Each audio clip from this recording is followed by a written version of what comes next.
کہتے ہیں کہ کسی گاؤں میں ایک بڑا زمیندار تھا۔ خدا نے اسے بہت سی زمین، بڑے بڑے مکان اور باغ دیے تھے جہاں ہر قسم کے پھل اپنے اپنے موسم میں پیدا ہوتے تھے۔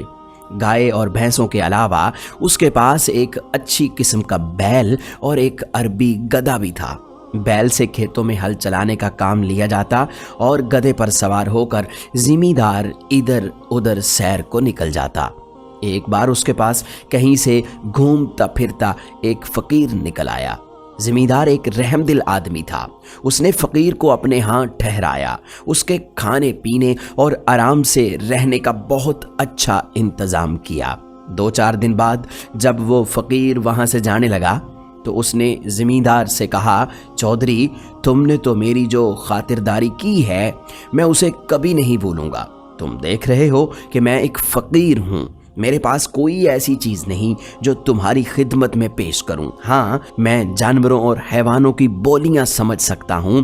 تم چاہو تو یہ علم میں تمہیں بھی سکھا سکتا ہوں، لیکن تم کو مجھ سے ایک وعدہ کرنا ہوگا کہ تم یہ بھید کبھی کسی کو نہیں بتاؤ گے، اور یہ بھی سن لو کہ اگر تم نے یہ بھید کسی سے کہہ دیا تو پھر زندہ نہ رہ سکو گے۔ چودھری نے کہا، بابا، میں تم سے وعدہ کرتا ہوں کہ میں یہ بھید کبھی کسی کو نہیں دوں گا اور تمہارا یہ احسان عمر بھر یاد رکھوں گا۔ خیر، فقیر نے اسے جانوروں اور حیوانوں کی باتیں سمجھنے کا عمل سکھا دیا اور فقیر چلا گیا۔ زمیندار کے پاس جو بیل تھا وہ بیچارہ صبح سے پچھلے پہر تک ہل میں جتا رہتا۔ شام کو جب وہ گھر آتا تو اس کے کھانے کے لیے بوسا ڈال دیا جاتا، لیکن گدھے کو سبز گھاس اور چنے کا دانہ کھانے کو ملتا۔ غریب بیل یہ سب کچھ دیکھتا اور چپ رہتا۔ وقت اسی طرح گزر رہا تھا۔ ایک دن جب بیل کھیتوں سے واپس آتے ہوئے گدھے کے پاس سے گزرا تو گدھے نے اسے لنگڑاتے ہوئے دیکھ کر پوچھا، بھائی، آج تم لنگڑا لنگڑا کر کیوں چل رہے ہو؟ بیل نے جواب دیا، گدھے بھائی، آج مجھے بہت کام کرنا پڑا۔ جب تھک جاتا تھا تو نوکر میری پیٹھ اور ٹانگوں پر زور زور سے لاٹھیاں مارتا۔ میری ٹانگ میں چوٹ لگ گئی ہے۔ خیر، اپنی اپنی قسمت ہے۔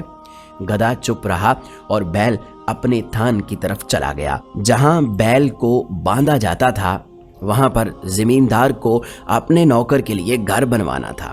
کچھ دنوں کے بعد زمیندار نے بیل کے لیے بھی گدھے کے پاس ہی کھرلی بنوا دی۔ جب دونوں کو وقت ملتا ایک دوسرے سے باتیں بھی کر لیتے۔ ایک روز بیل کو اداس اور خاموش دیکھ کر گدھے نے اس سے پوچھا، بیل بھائی، کیا بات ہے؟ آج تم چپ چپ کیوں ہو؟ کوئی بات ہی کرو۔ بیل نے کہا، گدھے بھائی، کیا بات کروں؟ آج پھر بڑی لاٹھیاں پڑی ہیں۔ گدھا کہنے لگا، بیل بھائی، سچ جانو، تمہاری جو درگت بنتی ہے مجھے دیکھ کر بہت دکھ ہوتا ہے، لیکن مجھے افسوس ہے کہ میں تمہارا دکھ بانٹ نہیں سکتا۔ بیل بولا، گدھے بھائی، تم نے سچ کہا، دکھ تو کوئی کسی کا نہیں بانٹ سکتا، لیکن تم کچھ مشورہ تو دو کہ اس مصیبت سے میری جان کیسے چھوٹے گی، اور نہیں تو 2-4 دن آرام ہی کر لوں۔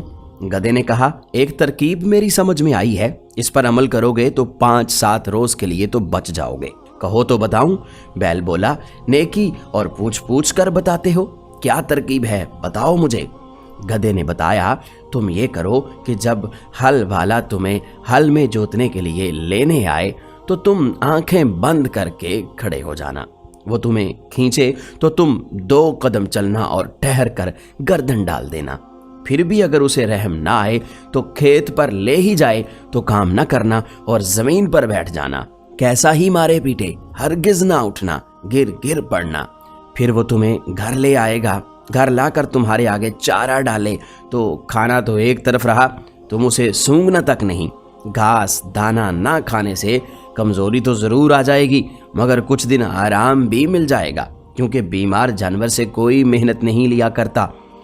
لو، یہ مجھے ایک ترکیب سوجی تھی، تمہیں بتا دی، اب تم کو اس پر عمل کرنے یا نہ کرنے کا اختیار ہے۔ اتفاق سے زمیندار جو اس وقت ان کے پاس سے گزرا تو اس نے ان دونوں کی باتیں سن لی اور مسکراتا ہوا ادھر سے گزر گیا۔ چارے بوسے کا وقت آ گیا تھا۔ نوکر نے گدھے کے آگے بھی چارہ ڈال دیا اور بیل کے آگے بھی۔